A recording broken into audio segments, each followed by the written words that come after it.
What's up mga idol? So ngayong araw is may tattoo na naman tayo, no? Siyempre shout out sa ating client na nagmula pa ng napakalayong lugar.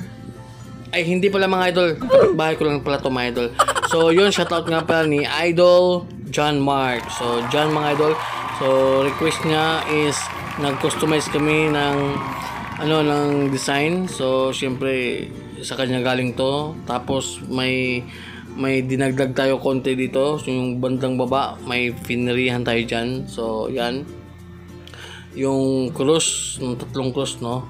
So, dyan mga idol. At yung ginamit nating needles dyan mga idol is tatlong klase mga idol, no?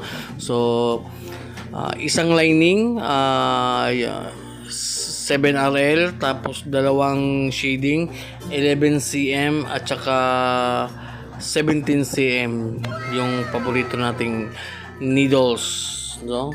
At syempre nagtatanong kung ano daw yung gamit ko diyan, anong ink. So yung gamit ko diyan is Triple Dynamic Black. Yan mga idol. Tapos diyan na part mga idol is nag-highlights na tayo, no?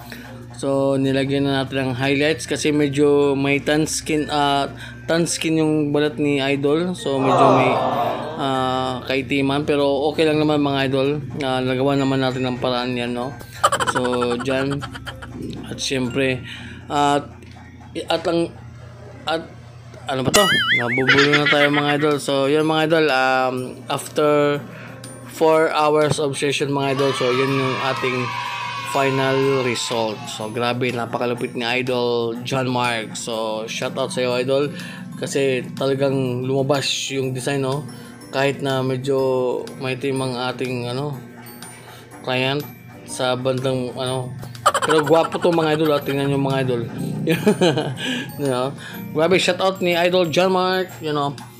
Grabe, ang lupit. Napakaganda mga idol. So John Mark, yun. So yun mga idol, so nagbabalak na magpatato, so mag-comment na kayo at mag-share, like and share, comment and etc. for everything to